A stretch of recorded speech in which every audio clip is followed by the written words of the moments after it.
listeners, welcome back to Bingkai Suara with Mrs. K. Hello to everybody who is listening to this episode. I hope you guys are having a good day. I'm so excited to be here because I'm going to be welcoming a very, very, very special guest. They are one of the biggest artists in New Zealand. So everybody, please welcome Drax Project. Hi. And Hello. hi, What's up? Okay, now, how are you guys?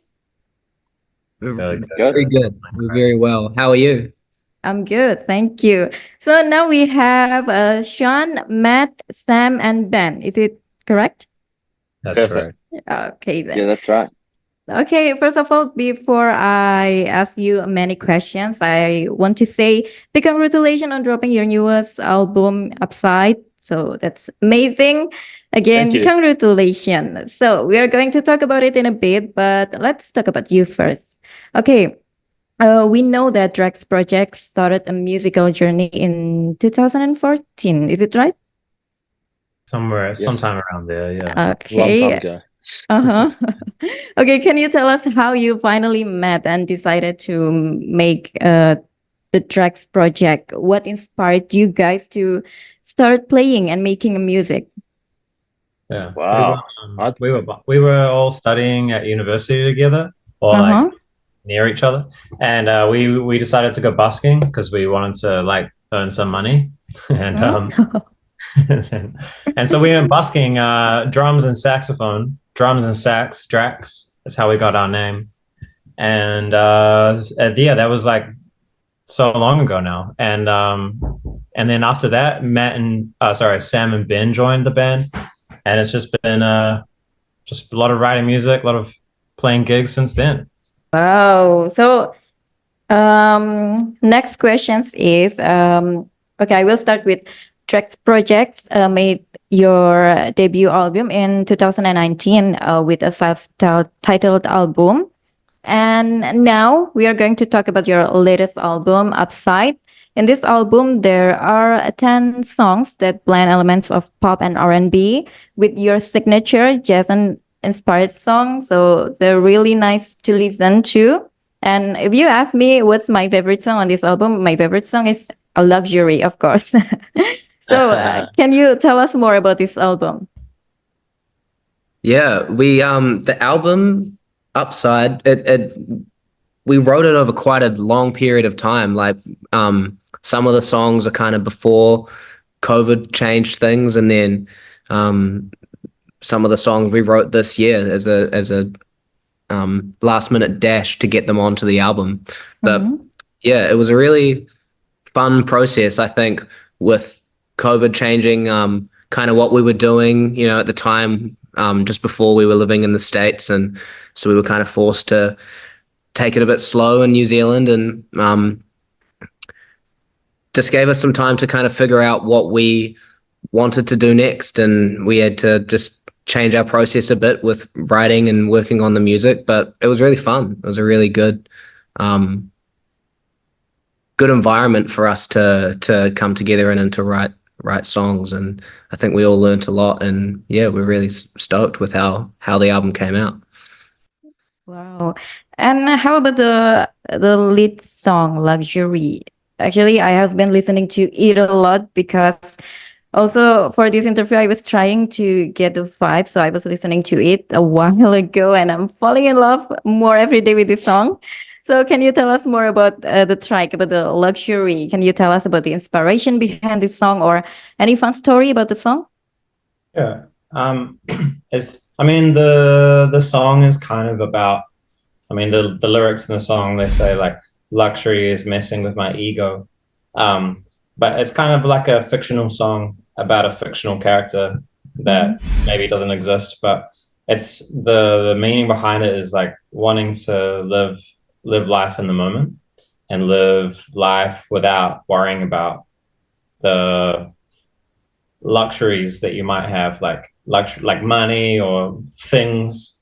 And yeah, that's kind of the message we wanted to get across with the song, is that we like us four and people in general, like it's so much better when you're living in the moment. Yeah, that's the meaning behind the lyrics. sometimes Wow. sometimes I guess you can like think too much about what you want or what you don't have, or think that when you get those things you don't necessarily appreciate them, and it doesn't give you the feeling of excitement or whatever that that maybe you had thought they might give you. So it's I think that that's kind of like also part of the message is, yeah, when you appreciate what you have right now, you don't need those things. Yeah. Wow, that's so meaningful. How about the music video? You guys are amazing on the music video. Musician and farmers, you can do anything. Can you tell us about the inspiration behind the music video? We just thought it was funny, I think. Uh-huh. And how long did it take you to finish making this song and the music video and everything? So we wrote, I think, when did we write this song? We wrote it this year, right? Or did we write it last year? I can't remember. I remember the first day that we wrote it though, like I was on the phone to Ben, like driving home, Ben, like us just like being excited over it. I Uh-huh. remember just being like, oh, that's such a good vibe. Like we just wanted to keep listening to it over and over and over again. Like that was the first day we made it. So I think since that day we knew something was kind of, I don't know, we thought it was, we really liked listening to it, so we thought maybe other people would too. But we filmed the music video in Melbourne this a couple of months ago. Oh, Yeah, and it was really fun. We got to go to a winery and pretend like we knew how to make wine and yeah. and pretend to poison people. Yeah, it was really fun. It was just it was a really good experience. Wow. So, in this month and next month, you have several concerts in New Zealand. Is it right? Yeah. Okay. We're playing Yeah. shows. What do you expect from this concert? Just fun, just pure, unadulterated fun. We're playing like a bunch of like kind of small beach towns around New Zealand. A couple of them we're from, so it's just hometown vibes in New Zealand, which is our favorite thing. Yeah, it's gonna be really. Hopefully people singing the songs off the record as well. It's Yeah. always That'd be cool. it's funny when you release music and then you haven't heard people sing it before, or you haven't seen people in the audience know the words or anything. It's always funny to feel that for the first time. So I'm excited for that. Wow, that's amazing. Okay, now I want to ask you about your unforgettable live performance. Maybe you can tell us about that. Unforgettable. How unforgettable it is. Our live performance is unforgettable because we played a gig recently on a boat in Sydney. That was so fun, and we got some like videos that we're going to re-releasing like from that party. That was the last gig we did, but yeah, we're just really excited to play live. I play the saxophone, and it's just we just try to use that as much as possible and play disgusting dirty drops with it, and that's kind of that's a big part of our live show. So Can you give is that your sax just behind you, Sean? Can you give us a little toot? that's my alto. It's the high. Ooh. I can't go really low on that one. I don't think it'll be. Oh yeah. surely you could play something. It'll just be like. Do You that. guys are Yeah. so funny. It's Okay. super high energy though as well. I think it's definitely like a development on the recorded music. We don't play the songs exactly like they sound on the record. It's like another level up. Yeah. Yeah. We all started as like musicians playing on our instruments before we were writing music as a band. So it's how we all got into music in the first place, is playing live. So it's our favorite thing to do really is to play gigs, and I think that comes across. We all just have a really good time visually as well. It's really fun. It's really fun for us, and mostly I hope it's fun for the audience as well. But do you go to many live shows? Siska, do you go to live shows? Do you go to many like live gigs? Yeah, of course. Like, where are you in Indonesia? I'm in Malang. Malang. Malang. So Malang is a city in East Java. Cool. Are Maybe there do any? you know? Do you think any venues there we should play? Like, we should come there and play. Yeah, you should. Do you have a suggested place? Suggested place in Malang. Maybe you can go to Bromo. Do you know Bromo? Maybe do you ever heard about Bromo? So Bromo is a mountain with beautiful scenery, of course, and so many places in Malang you can go. So we have, do you know, like colorful villages and mountain, waterfall, Wow. everything you can find in amazing. Malang.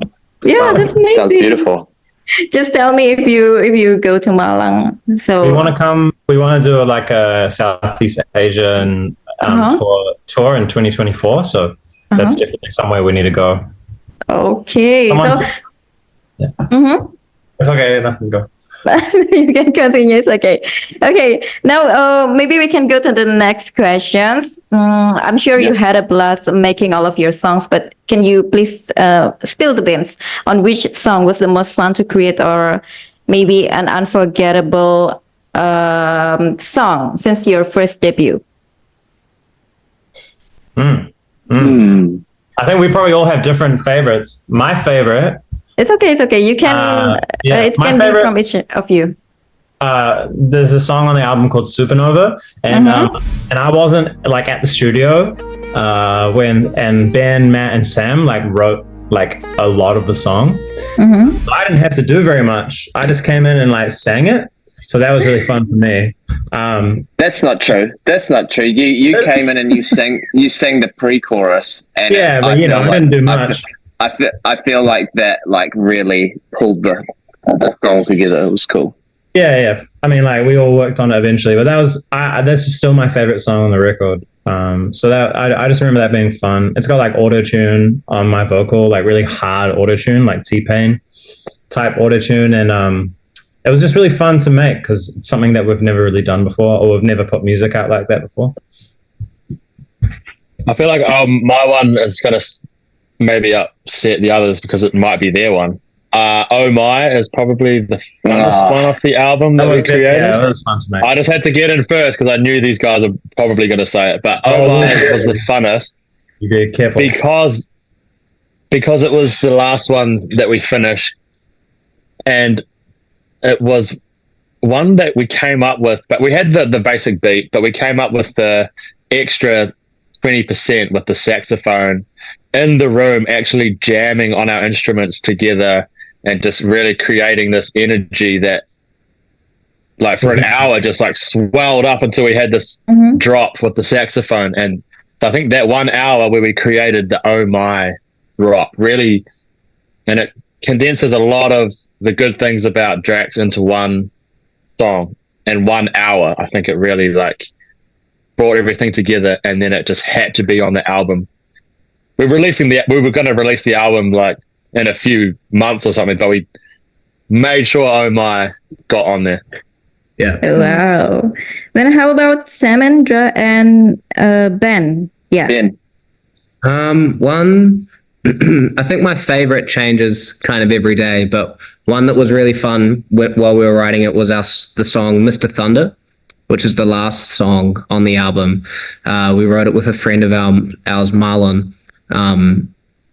And we're at his studio in Auckland in New Zealand, and we're just kind of mucking around. We'd written a few songs with him in the past, so what should we do? And it started raining, and we're like, oh yeah, well sometimes it rains, and then we just kind of really organically kind of wrote the chorus of the song as we were just kind of hanging out, and it was really just fun, really good vibe. That was an organic song.